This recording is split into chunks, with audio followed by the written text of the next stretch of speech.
I'm Wayne Tam. I'm one of the co-founders of Selected. Selected, as you have probably seen on our flyers, it's a matching platform for teachers and schools in New York.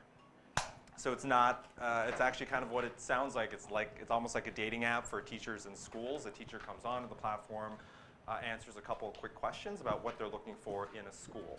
So things from geography, student population, student demographics, school culture. Really interesting, interesting questions, but very to the point. It takes 2 minutes, and you get 20 schools back that meet those preferences. And you can stop there and do research. We have provided tons of PDFs and additional research for you to look into schools. And then, if you want to move on to step 2, you can actually apply to over 200 schools with one common application. Totally free, public schools and private schools in New York City. So that's us. And also, if you know other teachers who are looking for jobs and you refer them to our platform, you can make $250 as well as your friend, your teacher friend, who can also earn a small bonus for that referral. So you can check us out at getselected.co. And that's us. But I'd love to introduce Sean Larry Stevens. He's a great friend of ours. It's always a treat to see him present. He's a founding teacher, principal, assistant principal, and principal in New York City. He's now working as a turnaround principal in Newark. He's also pursuing his doctoral, is that correct? Yeah, second master. Second master, sorry. At NYU. He's awesome. He's a great friend of ours, Sean Larry Stevens. Awesome. Evening. Is that good for sound? Awesome. First, I want to, thank you, Wayne. Thank you, Selected. And thank you guys for all coming out today. We're going to spend, hopefully, what's going to be a beneficial 45 minutes together talking about school leadership and teacher leadership. First and foremost, however, I want to get to know you really quickly. By show of hands, how many of you are actual teachers right now, current teachers? Middle school, high school, elementary. Awesome. So we have like a 33 percentage, which is great. How many of you are school leaders, have been school leaders before? Okay, aspiring to be a school leader. That's why many of you are here, awesome. So welcome. Like Wayne said, my name is Sean Larry Stevens. To give you some really quick background on who I am, Cornell University graduate. At Cornell, I was pre-med, and so my senior year in April, I decided that was no longer my calling, decided to join Teach for America and went to become a special education teacher and Spanish teacher in Washington, D.C. I was working at a junior high school. It was the lowest performing junior high school in the city, and my first year, my principal was actually murdered.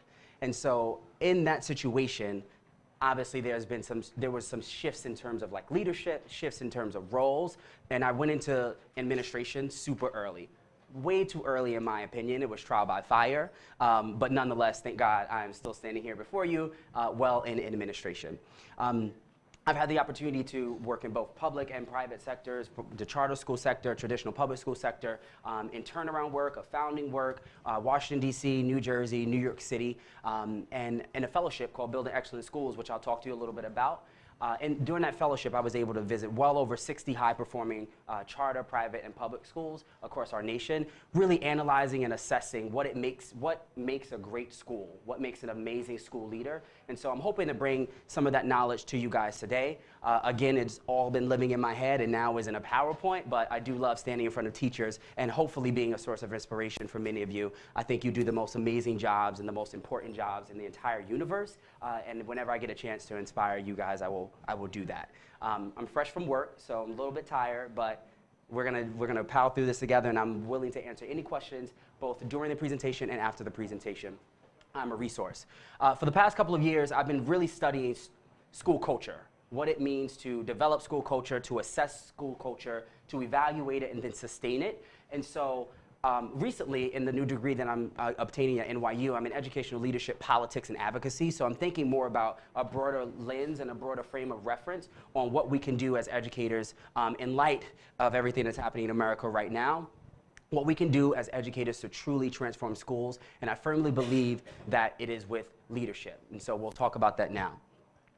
The objectives for today, I'd love to get some participation, so if you want to just shout the first objective out, participants will be able to distinguish between what a leader is and what a leader is not. Someone who was born in September,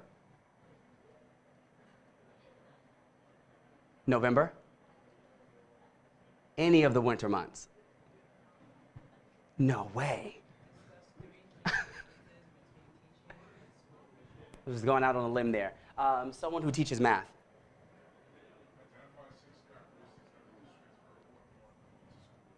And lastly, we are going to discover various avenues in which to enter school leadership roles, both in the public sector and in the charter school sector.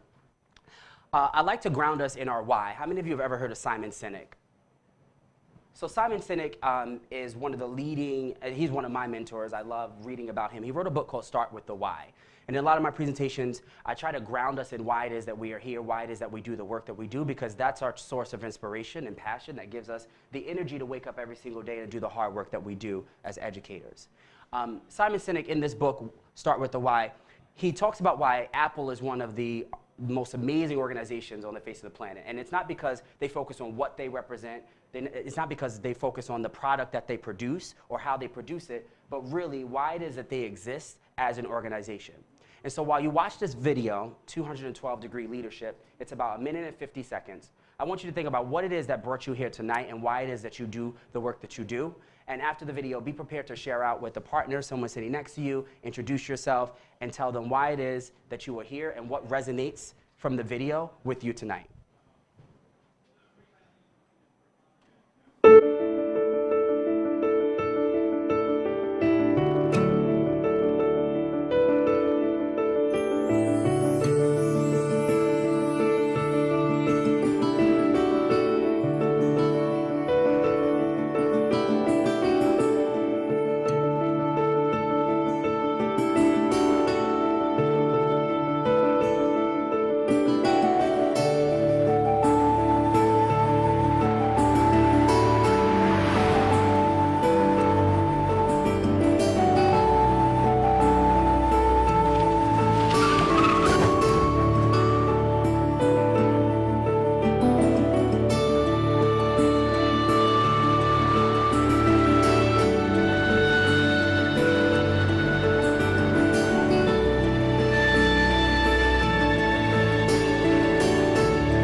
Take a second to think about what resonates with you from that video.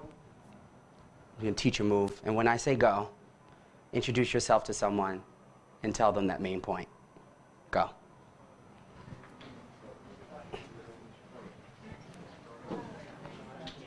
Absolutely. So this idea of teamwork. I showed you that video just to get you to understand sort of this concept of good to great. Jim Collins wrote a book about how great companies sustain themselves and then how they build great companies and succeed there like after. So being good to great and then being built to last.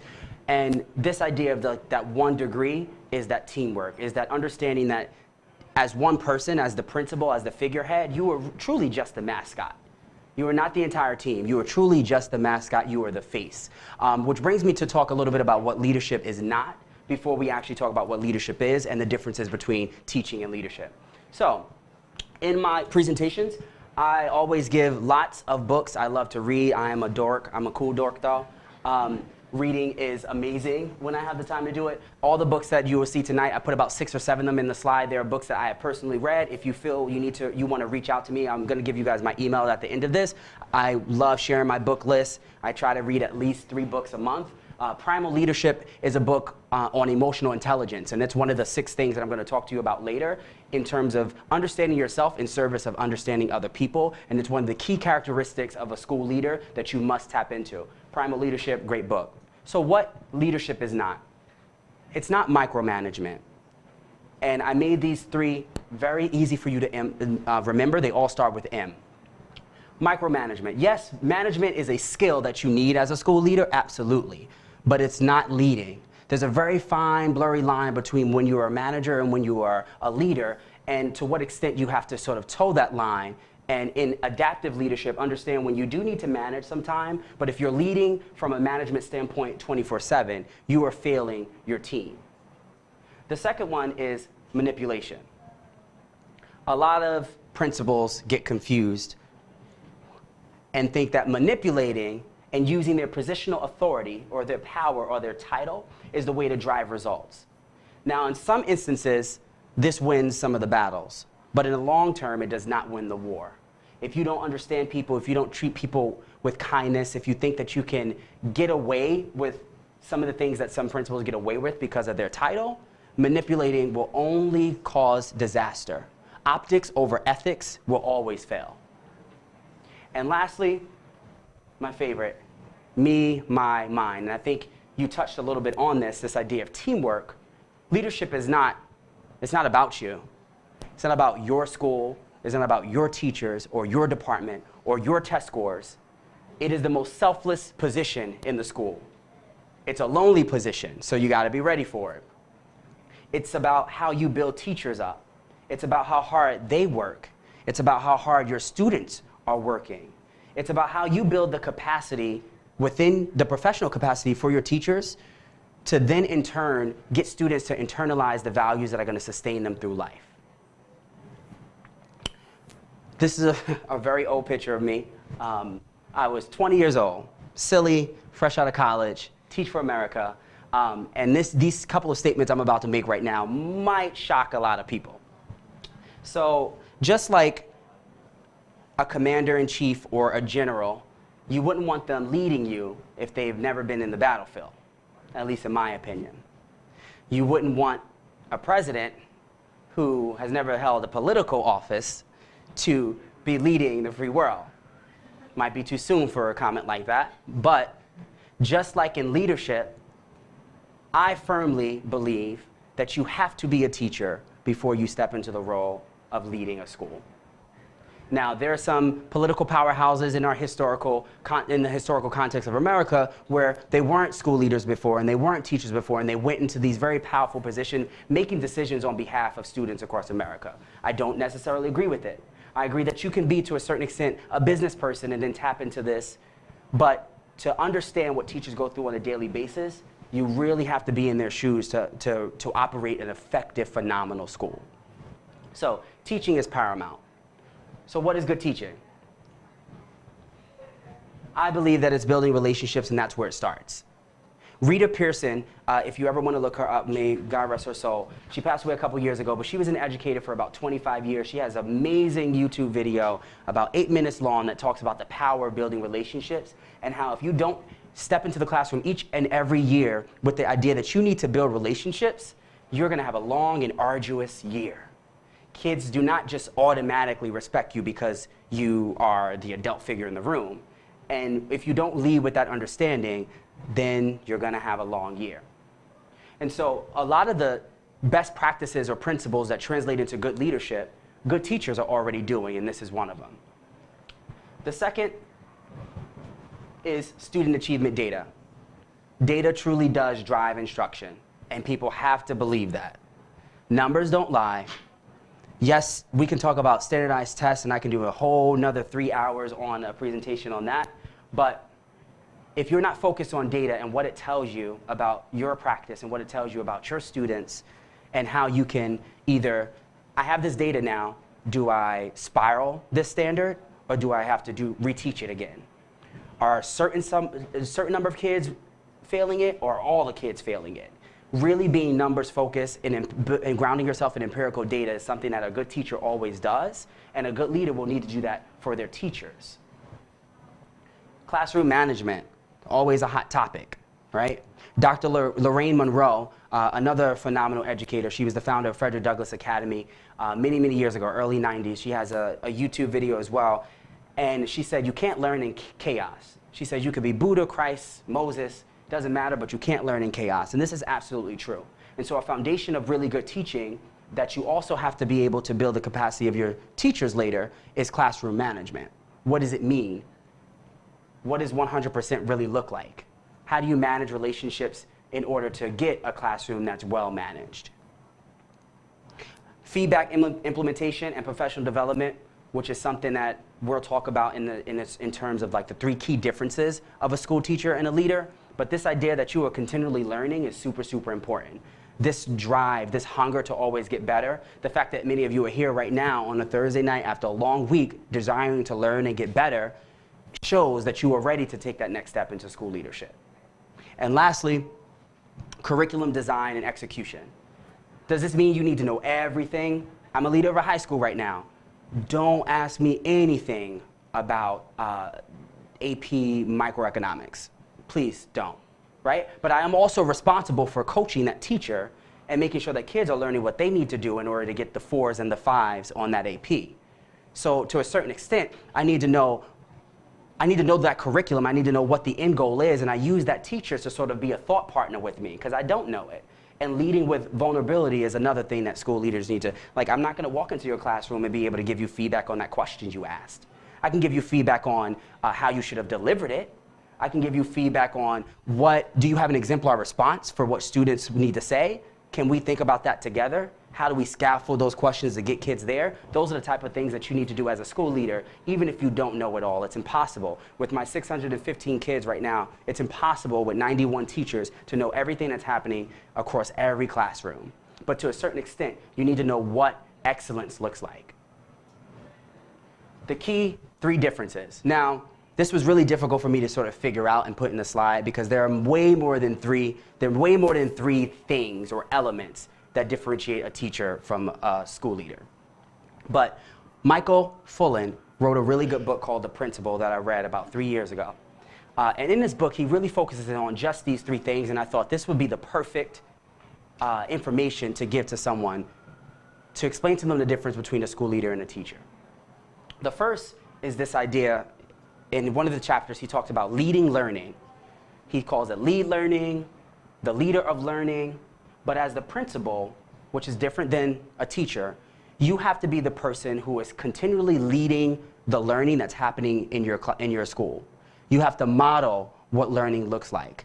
You have to instill within your teachers this notion that learning is the most amazing thing in the world that you can be doing every single day, no matter what situation. So those values are then internalized within students. They feel that, oh, even my teacher's learning alongside me. Oh, even Mr. Stevens is learning alongside me. Everyone is in this atmosphere of learning together. Leading learning also means professional development, creating it and executing it at a really high level continually.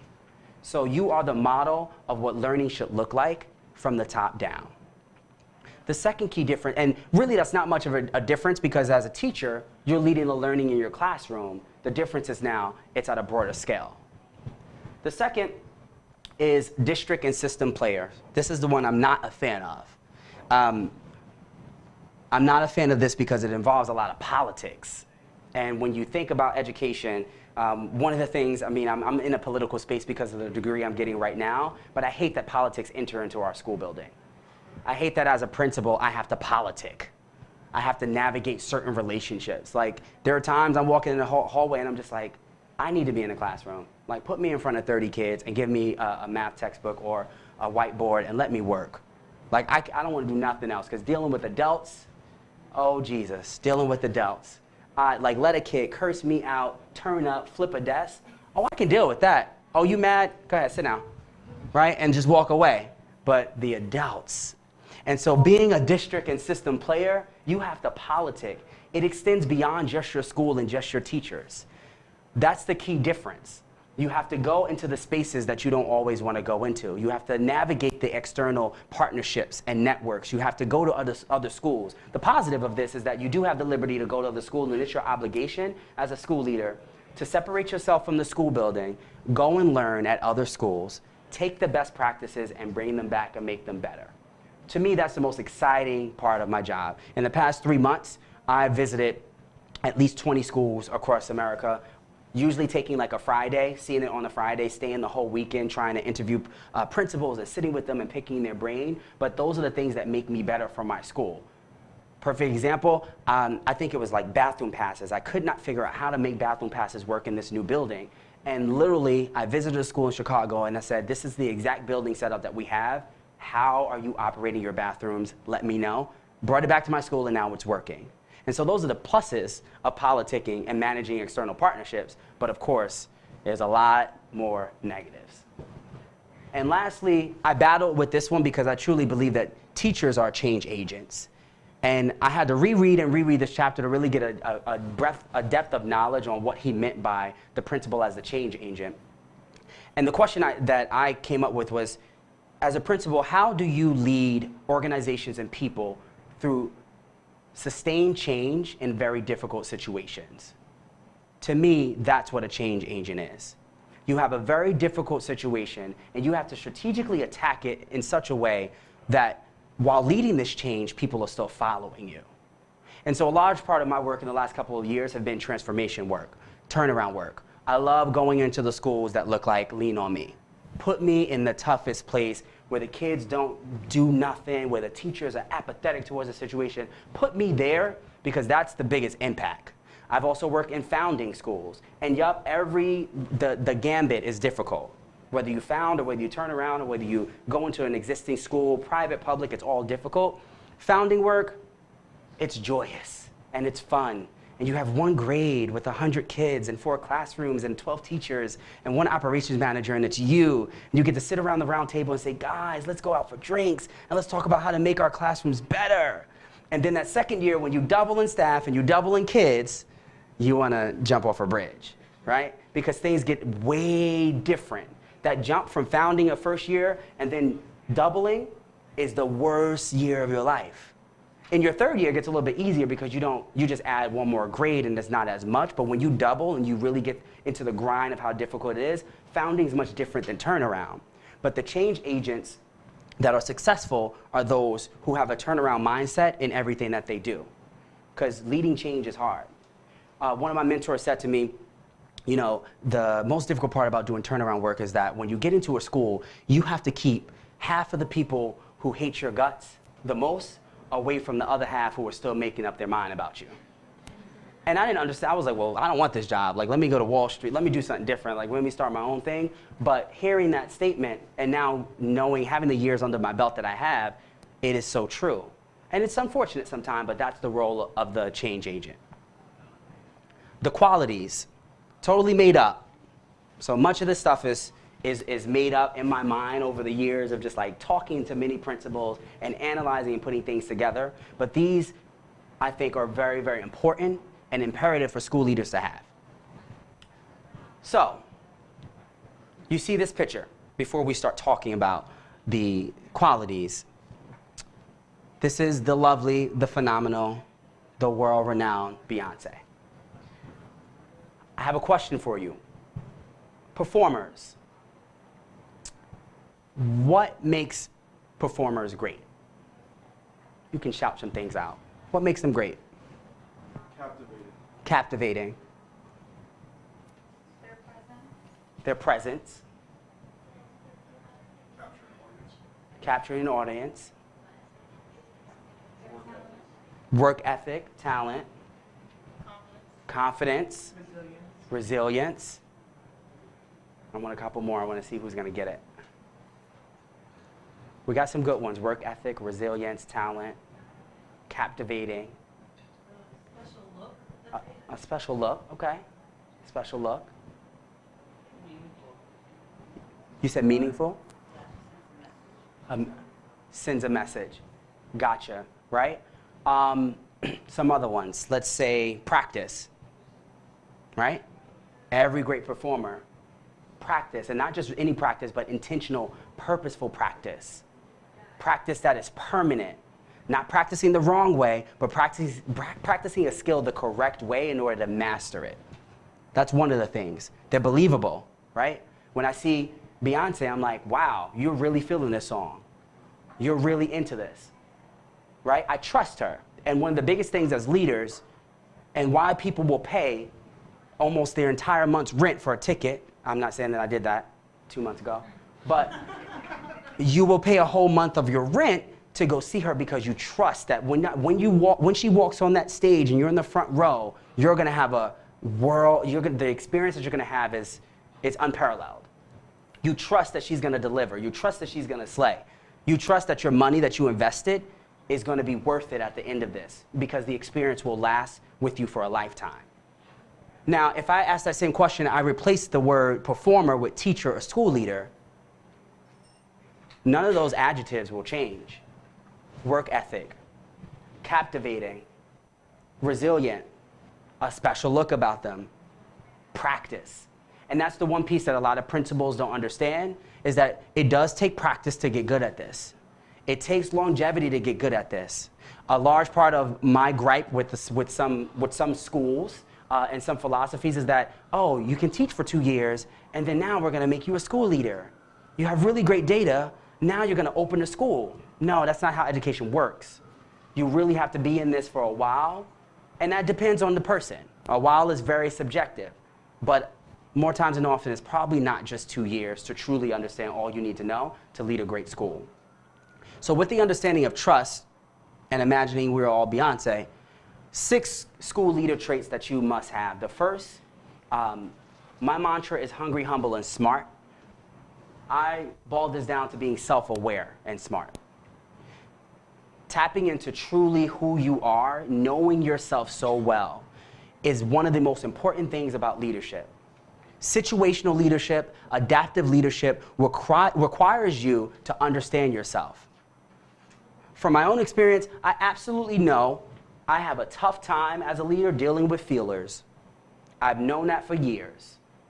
The teachers that come into my office and they cry, or they're always complaining, or they're emotional. I know myself. I have a tough time with coaching them. I have a tough time with dealing with those conversations. But since I know myself so well, when I see Miss X come into the office, or when I know I have a meeting to coach her, and I know what type of feeling she's gonna bring, I prepare myself for that. I become a different Mr. Stevens because I have adaptive leadership, because I'm self-aware, and I know what she needs to hear to build her back up. I know what I can't say that I would say to another teacher, because I'm so analytical and I'm so straight to the point and I'm so blunt and I'm so radically candid. Like, I know that she can't take that if she's gonna be successful. So knowing yourself and how you change in different situations is super imperative to success as a leader. The second is high expectations. I think we throw this out a lot. Oh, we have high expectations here, high expectations. You gotta have high expectations. You can't be a negative enabler, and oh, our kids have so much to deal with outside of school, but we still gotta have high expectations. The way I spin this for my teachers, I'm actually working with my business partners on starting a hashtag movement in the next couple of weeks, actually, called Walk in Your Excellence. And so I use this phrase with my students who are high schoolers in Newark. Newark is different than New York City. Newark is a traditionally, historically rough place to be. And so my kids constantly need reminders of excellence. And so when I'm seeing them in the hallway and they have the hood on, take it off, you're not walking in your excellence. Pull your pants off, you gotta be excellent. Take that do-rag off. You're being mediocre, you have to walk in your excellence. To me, that is what high expectations is. And so as a school leader, you need to be the model of that constantly. Reminding people to walk in their excellence, reminding your teachers that every time they step in front of kids, you actually don't have time to be mediocre. And that lesson plan, when you come to me and it's not really well thought out and you don't know what kids are looking, feeling, and sounding like in your classroom, guess what? I'm gonna tell you that, and you need to come back next period and make sure that it's on point. Because our kids deserve it. Emotional intelligence. Emotional IQ is so important, and it comes in service of knowing yourself first so that you can know others.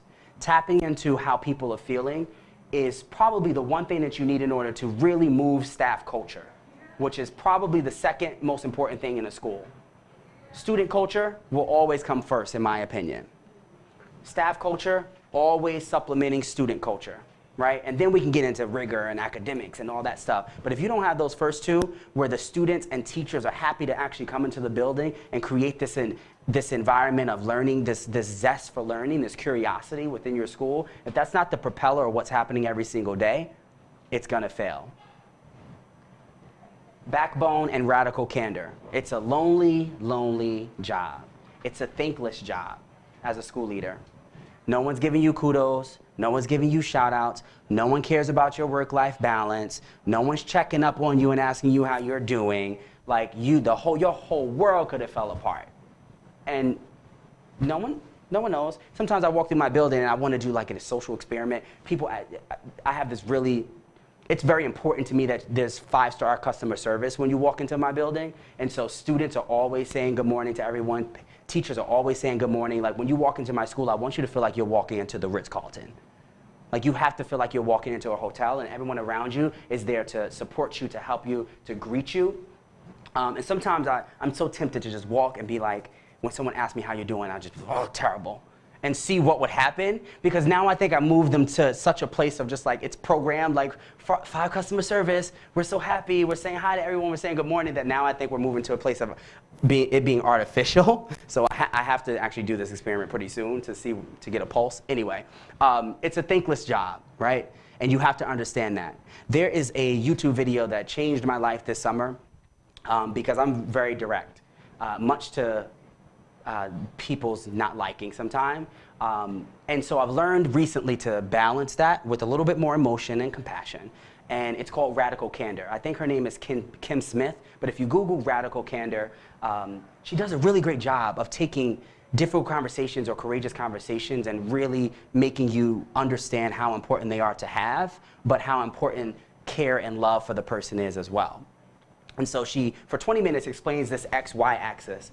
And the leaders who are radically candid live in this top first quadrant, where on the x-axis, they care so much about the person that they're willing to be unapologetically and brutally honest to push their growth, right? And so I have more been on the sense of like, I just need to be brutally honest with you about what's happening versus like actually caring about your growth and tying those two together. So if you're someone who is like me who struggles with that, that video will help you. Number 5 is articulate and invest. And this is particularly in a vision.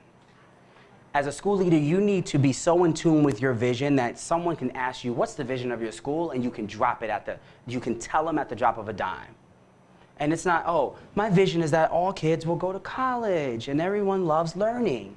No, a vision is, when you walk into my classroom, this is how kids look, this is how you should feel, these are the questions that teachers are asking, this is the ratio that I'm looking for, this is the rigor that I'm looking for, and this is what rigor is defined. You should walk into the classroom and see students enforcing habits of discussion and really leading conversation, and the teacher is not someone who's just depositing information. How you see that is XYZ.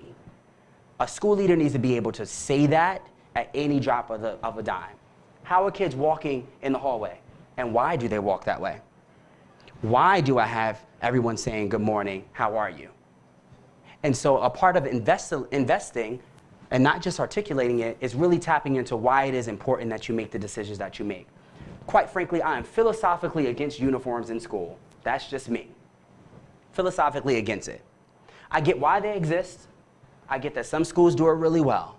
I know that in particular networks, you have to have it. And so every network I've worked in, I have to have it. And I still have to spend this investment, even though deep down inside, I'm just like, ugh, I kind of don't care if you have a tie on right now. I kind of care that you get in the class on time and you're actually learning, right? I'm not gonna equip teachers with this skill of just like battling back and forth with you about your tie when valuable classroom time is being lost, right? And so it's my job to articulate this vision of why uniforms are important. But because I know myself and I know that I'm philosophically against it, I know how to approach those situations. And lastly, I call this IEP, inspire, equip, and push, right? As a school leader, you need to be able to inspire them to follow your vision, right? When I think about passion, because we throw that word around so much, it's like follow your passion, live your dreams. As a school leader, passion without skill is dangerous. And why that's dangerous is because as a school leader, your passion should actually follow you in a quest to get better. You should be so good, you should be working towards being so good that people can't ignore you as a school leader. And in this quest to discover your passion, in turn, you get more passionate about the quality of work that you're doing every single day. So passion follows you in a quest to get better. And that's what teachers need to know and understand as well. Bringing me to my last points of typical pathways. The Together Leader is a really good book in terms of getting you to time manage and understand where your time is being spent, how it's being spent, and ensuring that you're putting the 20% of your time in the things that's going to give you 80% of your results. I'm a big fan of the 20-80 rule. Every decision I make, it's like, what's the 20 that's going to give me my 80?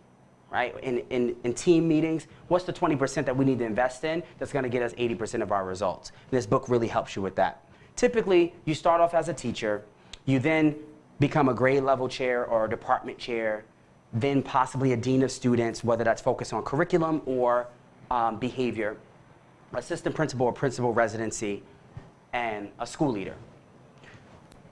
Now, I did not do all of these, right? And I think that a successful, great leader does a large majority of them. I taught for some years. I actually did all of these, I'm lying. So I retract my last statement. Successful people do many of these roles, just to really get good and master some of them in order to move on. And this idea of mastery, it could take a year, right? It could take 3 or 4 years. It's up to the person to understand who you are and to what level you want to excel. I'm always a fan of taking 1 step back in order to take 2 steps forward, and I think that's school leadership, like, at its finest. A lot of people jump into it because they're so enthralled with the title and the power, but really understanding all that goes into it, I am constantly every day getting better, and I don't intend to do anything other than this for a while until I can truly say, if I do decide to become superintendent or, state education secretary, I want to be sure that I have mastered many of these roles to a certain extent. Not perfectly, but I can be able to walk into a board meeting and talk to you about curriculum and design. I can walk into a board meeting and say, oh, this is the one thing that this teacher is not doing that they need to be doing, and it will drastically change their classroom. I need to be comfortable in knowing that before I step into a larger role. In DOE, which is a little bit more difficult to become a school leader than in charter schools, which is why I differentiate it. How many of you are in charter? 1. Perfect. So this is really for the DOE people. Obviously, knowing yourself is step 1, and that's all the stuff we talked about up until now. And now we get into certification. There are a lot of different traditional pathways that you can take, master's programs that you can be in, certification programs that you can be in at many of the universities here in New York City. For example, the degree I'm getting now at Steinhardt, I'm getting it only because I love to learn. I'm not getting it because I need a school building certificate. But if I wanted that, I can take 1 extra semester and get that school building certificate. So when you enter into one of these programs, if you choose to, there's a varying differentiation on the type of certifications that you can get. My advice, if you're leaning more towards like the quick and to get into school leadership early, is to get the SBL. The SBL is the most common. It's easily accessible. There are programs at Bank Street, there are programs at Hunter, there are programs at some of the SUNY schools, programs at Columbia. All of the schools listed here, you can get that. If you have further aspirations to be a school systems leader, school district leader, then I advise you to get the SDL. I think the SDA and the SAA are going to be outdated pretty soon. They're going to be outdated pretty soon. So take that advice now. I would not invest in that. If you already have it, great. But I think where we're going as a school district in New York City, the SBL and the SDL are going to carry the most weight. Yep. I'm sorry. If you do have the SDA and SAS, you said they're going to be outdated. What does that mean exactly? Can you still use them? You can still use, yes. You will be able to still use them. I just think that with the popularity that's building around the SBL and the SDL and the type of programs that they're associated with at some of these universities, that's going to be like, oh, you have an SBL? Great. It's just going to be the first thing that people think about when they're looking to hire. The SDA and the SAA are just so infrequent now. So, in other words, can you take classes to upgrade them, or? Yeah, you can take, yeah, absolutely. If you have an SDA or SAA already, you can certainly take more classes and upgrade to a SBL or SDL. Absolutely. Good question. After you get that, one of those, it's super simple. You guys should know this process already. You go online, you start applying. You apply, you interview, you inquire, and I think this is the piece that people who just get a certificate, they want a job so bad that they settle with the first school that they get. Please, please, please, please, please don't ever do that. Don't ever settle for the first job that you get. Don't ever settle for the first salary that they hand you.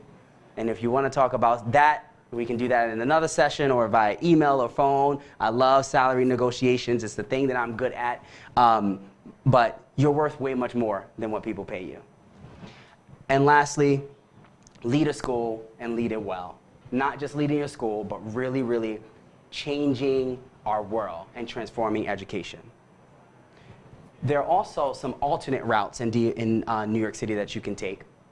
Fellowship programs, like the Wallace Leadership Fellowship Program, which is a partnership with a lot of universities. And to answer your question, you apply, you get into this fellowship, and you are partnered with Columbia, or you're partnered with Steinhardt, you're partnered with Hunter in order to get the certificate that you need to lead a school. Then there's LEAP. And all of this information is definitely online and on nyc.gov. The LEAP program is a one-year program for teachers that sort of pairs you with your school leader to learn and grow. Sort of like it's an apprenticeship, right? It's a principal residency program. Then there is the AP Leadership Institute. It's a program for APs to transition into leadership roles, so there's a little bit different. And so it's a 3-year investment on developing your skills as an assistant principal to move into a principalship shortly thereafter. And lastly, the NYC Leadership Academy, or AAP. Now, charter schools, where none of the rules seem to apply, or at least a lot of people think so. We do have rules. We do have rules. Charter schools have a lot of rules that we have to follow. We just know how to bend them pretty well. Some of Building Excellent Schools, if you've ever heard of it, they probably do a lot of recruitment and a lot of emailing you. If not, definitely reach out to them or sign up for a newsletter and just keep up and follow them. Building Excellent Schools, I feel like, really changed my life. It changed my life, and it made me think about leadership totally different. It was leadership boot camp. Leadership boot camp. I mean, you stood in front of people, and they said everything from to young ladies, nope, your hair's in your face, tie it back, tie it up. Like, really drilling you on what it means to be a leader, what it looks like to be a leader. And it was pretty intense. People were crying. I remember they said they didn't like my tie shirt combo one day. I went home in my feelings about it. But it's an extensive program that actually trains you to create your own charter school network. And so what you decide to do after that, it's up to you. But leaving that program and doing that 1-year fellowship with a cohort of about 8 to 12 people, you really figure out how to write a charter, what does it mean to politic, what are the policies and things that you need to do to get your charter off the board, off the ground, what does funding look like and how to do it. They pay you a stipend and you learn everything about systems leadership, not even just being a principal. But as a part of it, you get to go to visit lots of different schools and talk to lots of different principals. It's based out of Boston, so you will spend some time there. Principal residency programs are super, super, super easy to find, especially if you're already a teacher. It's like from teacher to principal resident, knock out a solid good year, show everybody out, and then step into a role. KIPP schools have Miles and Fisher Fellowship, and that's open for everyone. A lot of charter schools now are doing what they call an AP Fellowship. It's a brand new movement. It's just started, I would say, in the last 18 months, where they're taking people from other schools, and they're saying, you know what, we're going to put you in an AP program. You're going to be an assistant principal here, and we're going to train you on what it means to be an assistant principal for some time until we think that you're ready to be a principal. And so that's another route that you can take. The Miles Fellowship is a 2-year program. Last year, I got the Fisher Fellowship, which is the Fishers Gap, the funders of the Gap. They give you this fellowship, you study for a year, you design your school, and then you open up another KIPP school. And so that's another great fellowship to have.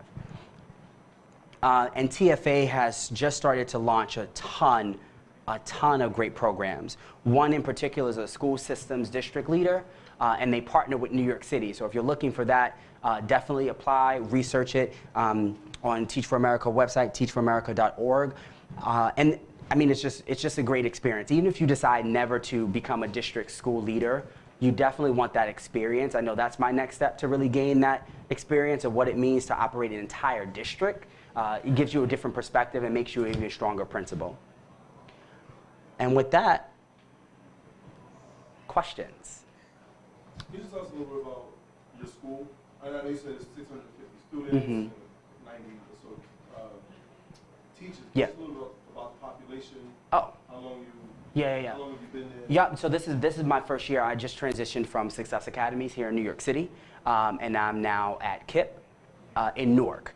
The demographics of my school, 96% free and reduced lunch, 98% African American and Latino.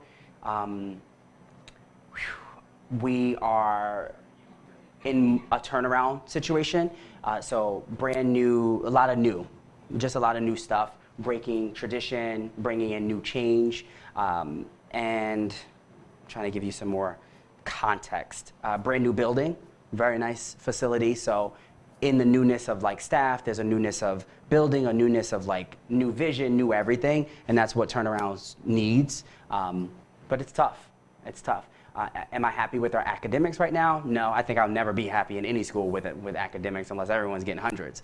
But our ACT score is not where I want it to be. Our kids, we're sending 100% of our kids to college, but digging deep into data, we just recognize that a very low percentage is actually staying and getting through. And so that's our focus right now. And it's our firm belief that it's because of what's happening in high school that's not getting them through and getting them to sustain. So that's been our focus on APs, an AP initiative, getting kids invested in it and taking it and working hard, increasing the rigor, pushing teachers to really push kids and get those critical thinking skills that they need, and focusing particularly on math and science education. So 651 students and 91 approximately. What's your ratio? 1 to 8.7. But that's sorry, let me rephrase that. That is everybody, every adult body in the building and kid. Yes. Yeah. So our student to teach. That's paras, that's everybody. So 90, that's everybody. About 60 classroom teachers. And our classrooms range from, I want to say our APs are a little bit smaller classes, so maybe 15 kids in an AP class versus a traditional class, like a freshman class of 30. Yeah. One of your comments about being in the battlefield and that being an advantage, at what point do you think it becomes a disadvantage? Oh, good question. At what point it becomes a disadvantage when you become apathetic? I'm not really sure if as a person you sort of recognize that point, but when you feel that it's a disadvantage when you feel like you're not growing, you're not pushing yourself to grow, someone's not pushing you to grow, and when you feel like, okay, I'm coasting, like I'm good. Like I did this lesson a couple times, I can just roll out of bed and just do it. I think when you get to that point, it's time to move and push yourself and transition out, or move yourself to the next level of teaching, right? If I stayed into the classroom, I think my goal would have been to be like one of the most world-renowned teachers, winning every award, going to every dinner, I remember when I was in my third year teaching, Wendy Kopp, the founder of Teach for America, stepped into my classroom. And I was a founding teacher out of school here in New York City, and it was one of the most profound experiences of my life to have her write me an email and write my principal an email and say these things about my classroom. And that's when I was like, got it, crushed it, right? And now it's time to start thinking about other things. And that's just one example. I love teaching. If I could go back. I'm not sure why I haven't yet. I love teaching. I love being around kids. I think I'm a school leader though that has, I'm still so down to earth with the kids. I'm still so connected to the kids that in my role, it's important for them to see me in a role that I have. versus being in the classroom. I would love to have more people like me in the classroom for our kids, but in my role, I think it's imperative that I stay where I'm at. But teachers are the most impactful, in my opinion. Do you ever see yourself trying to do both? I do both. I do both. Every year, when teachers are out, I'm the first, oh, I got that, send me that lesson plan, or did you upload it? Like, let me study. I'm the first to jump back into the classroom, because some people think you ain't got it, right? And so you got to walk the walk and talk the talk. It's like, I'm not just standing up here, you know, guys, and teaching and doing professional development and saying like, oh, when this kid acts out, you should just do this taxonomy and stop and square up and scan and narrate that kid. No, I'm going to show, give me your class. Let me do it. Let me show you, right? And now let's debrief and talk about what things you can take, what are tangible from what I did, and apply it into your practice. So I love standing in front of kids every day. I have to say that I can't do, or Yeah, and that's, oh man. I mean, I'm dealing, just the last 3 days of this week, I'm dealing with so much politics. It's painful. It is really painful. And sometimes I'm just like, you know what? I'm about to curse everyone in this office is getting cursed out. Line up. And like, sometimes I feel that way because it's not student focused. It's not kid focused. It's people's feelings and adults. At the end of the day, it's not about us. Like, our kids are out here killing each other or getting killed. Like, our kids are out here making poor choices. Like, we have to be the voice. We have to be the reason. And yup, sometimes it goes in one ear and out the other, but I don't care because I'm going to keep saying it. And every day that you're in this building, I'm going to keep saying it. And one day it's going to stick. And when you're walking across that stage and collecting your diploma or getting that degree from Cornell, you're going to come back and say, thank you. And I'm going to say, I always knew, knucklehead. Something stuck. Right? Now, what was it that stuck so I can keep saying it to the kids who are under you, right? Politics. You said your second master. Mhm. What was the major again? And what Educational leadership, politics, and advocacy. And what do I plan? I don't know. Actually, I do know. So the reason I decided to get this degree, really random story. I was in New Jersey in Garden State Plaza, and I was buying a set of speakers from Brickstone. And this gentleman, I was coming straight from work in New York City, and this gentleman, the manager, said, "Wow, you look like a politician." I was like, well, that sucks, because I hate politics, and I have to deal with politics. I don't want to look like a politician. And he said, well, tell me a little bit about what you do.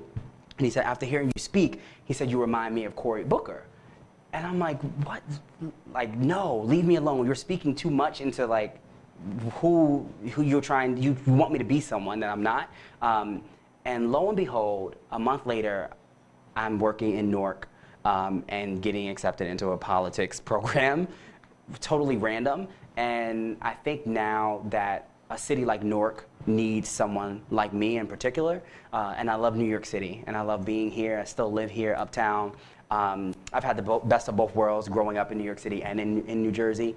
And I think that Newark needs a voice. So my next step is to move into politics in some respect after this degree in the summer, do some schools district leadership stuff, and potentially within the next 7 years be working in the White House. Right now I have some immediate connects to, I'm studying the school to prison pipeline. My PhD is going to be in the school to prison pipeline and understanding like how it is that we prisonize schools and victimize African American and Latino young men, and how we can create practices and movements around diminishing that. That's my next step, and then taking that to the White House to create policies that then transcend into schools. Thank you for making me think that. So now I know what I'm doing. You spoke about student culture and teacher culture. Mm. Can you tell us some things that you've done with your students and teachers? Yeah. Either strategically or just you as an individual? Yeah. Around student culture? Yeah, and also teacher culture. And teacher culture. Yeah, Yeah. Oh man, it's so hard. What happened? Teacher culture. Everything from the first moment of PD in the summer has to be about kids, number one. Has to be about modeling for your staff that you come second and they come first. Answering it's going to be hard, but answering every email. Stopping for that 30 seconds to give that answer to that question, or say that hello, or give that hug or high five. teachers value as much time as they want it, right? And I'm one person being pulled 90 different ways, right? But those moments truly make a teacher happy. And so I think about, what do teachers need from me? I ask myself, who's in my class, right? Who's in my class? Teachers are in my class. And how, if I were a teacher, would I cater to this student versus that student? What approaches would I take differently? How much time do I need to allot to each? And so when I walk into a staff meeting or when I walk into my school building, I know throughout the day which teachers I gotta go and say good morning to, and I'm gonna go out my way because that makes them feel better. I know what emails I immediately have to respond to versus what emails I can say, hey, I got your email, I'm gonna get back to you in about 24 hours. So really modeling you are accessible to them and that you are willing to drop whatever meeting or whatever situation to give them time is super important. I think staff truly feel that buy-in, and that's in the beginning. And also the happy stuff, right? Teachers love to eat, teachers love to drink. So I'm the first one to say, here, take the card, just go. Happy hour on me, have fun, drink, eat, whatever. Small things, right? Not sustainable, but small things. That's one. In terms of student culture, so here's the thing. I'm not a fan of consequences, which is a bold statement, which is a real bold statement. I do believe in reflection. And so even the behavior management system, if you want to call it that I've created at my school, even the language that we use, because I believe in the power of language, is different. And you get a demerit and you get a merit, right? It's loss of merit and earning of merit. And teachers practice that in the summer on like, what does it look like to give a kid a merit and to model what it's like to internalize those values. I think internalization of values is super important to me. And so our values are humanity, excellence, and courage. And under each of those values, there are like 4 to 5 different things that I think are important that create a human that's gonna eventually leave our school and go into society. And what does it mean to actually be humane? Like, what does humanity mean? What does it look to be courageous in the classroom? And so I outline 4 to 5 behaviors or things that teachers can sort of say, you know what, Sean, that was really excellent what you just did. You're gonna get an excellent merit for helping out a friend. Or you're gonna get a service merit for picking up that piece of trash that you saw in the hallway. It wasn't even yours, good job. You just earned 5, right? And training teachers to understand that. But also on the flip end, like, ooh, that actually really wasn't excellent because of the comment that you said, I have to take 2 from you.